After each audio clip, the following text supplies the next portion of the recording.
Meet Dwight Manfredi, a New York Mafia capo who just spent 25 years in prison. Not because he got caught doing something stupid, but because he took the fall for his boss.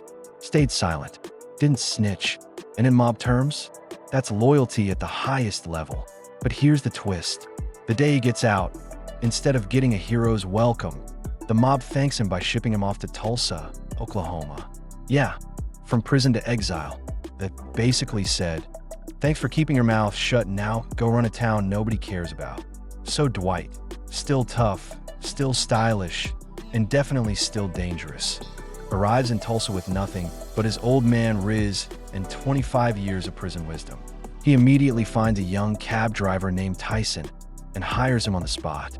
No resume, no references, just drive me around, kid. Then, in one of the most old-school gangster moves you'll see on TV, Dwight walks into a legal weed shop and tells the owner, Bodie, that he wants a cut of the profits. No negotiation, just classic intimidation and confidence. And somehow, it works. By the end of his first day, Dwight's already running the most lucrative dispensary in town. He's got a loyal driver, and he's laying the foundation for a new criminal empire, mafia style, but with Southern charm. So, Dwight Manfredi, fresh out of prison, dropped in the middle of Tulsa, is already making moves.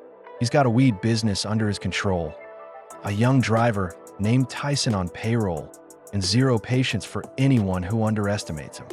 Dwight's not wasting time. He starts putting together his crew, starting with Tyson, who's still trying to figure out if his new boss is a genius or just insane. Spoiler, it's a little of both. Dwight starts teaching Tyson the basics of the mafia hustle, like how to shake hands, how to talk with confidence, and, of course, how to handle business without pulling a gun. It's part mentorship, part mob boss boot camp. Tyson's dad doesn't like it, though. He can tell something's up. His son suddenly has money, and he's riding around with an old Italian guy who talks like a 1970s crime movie. Meanwhile, Bodie, the dispensary guy, is adjusting to his new reality. One minute, he's running a chill legal weed shop. Next thing he knows, he's in business with a full-on mobster who wants itemized lists, 20% of everything, and maybe a couple of guns stashed under the counter. But Dwight isn't just taking. He's teaching Bodie how to protect his turf, how to grow the business, and, strangely enough, how to be a little tougher. They're building something, and Bodie's starting to like it. Now here comes Stacy Beal. She's an ATF agent working in Tulsa. Tough, no nonsense. And she meets Dwight at a bar. They flirt. They hook up. She doesn't know he's a mobster. He doesn't know she's law enforcement. It's basically a ticking time bomb wrapped in bad decisions. Dwight starts demanding respect from local businesses. He visits a horse ranch, talks deals, and leaves with a big envelope of cash. The mob may have sent him to exile, but Dwight's treating Tulsa like his new kingdom. He even gets a new tailor, because hey, if you're gonna run the underworld, you better look like it. By the end of the episode, Dwight's got a budding operation, a team that barely understands him, and growing attention for both criminals and cops. The empire is starting to form, but so is the heat. Oh, and remember Stacy? She finds out Dwight's a felon, and that's gonna be a huge problem. Dwight shows up at a guy's house, Armand, with a gun, thinking this dude is out to kill him. But surprise, Armand also pulls a gun because he thinks Dwight is there to kill him. Turns out, nobody wants to kill anybody. They talk it out, and Armand admits the mafia once tried to kill Dwight back when he was in prison. That's why Armand ran away to Tulsa years ago. Dwight doesn't shoot him. He says, "Work for me. Give me $300 a week, and maybe he'll think about forgiving you." Dwight's crew decides to make fast cash by selling laughing gas balloons at a music festival. It's all fun and games until they accidentally mess with the wrong gang, the Black Macadam Bikers. The bikers show up, beat them up, and steal their cash and gas tanks. Dwight, not the type to let that slide, later finds out what happened, and he grabs a baseball bat and leads his team, including Tyson's father, and beats the bikers at their own clubhouse. They get their money and stuff back. Classic mafia justice. Tyson, Dwight's driver, has a strict dad who's mad that his son is rolling with mobsters. He thinks Dwight is ruining his son's life. But Tyson likes working for Dwight. It's tearing in between his real family and his mafia family. Armand, the guy from earlier, finally stands up for himself. Some neighbor's dog has been pooping on his grass, so Armand shows him who's boss. Looks like Armand is slowly turning back into his old tough guy self. Dwight gets a call from his sister. His brother Joey is very sick. They video chat, and you can see Dwight's softer side. Even mob bosses have hearts. The episode begins with Dwight returning to New York to attend his brother Joe's funeral. It's a quiet, heavy visit.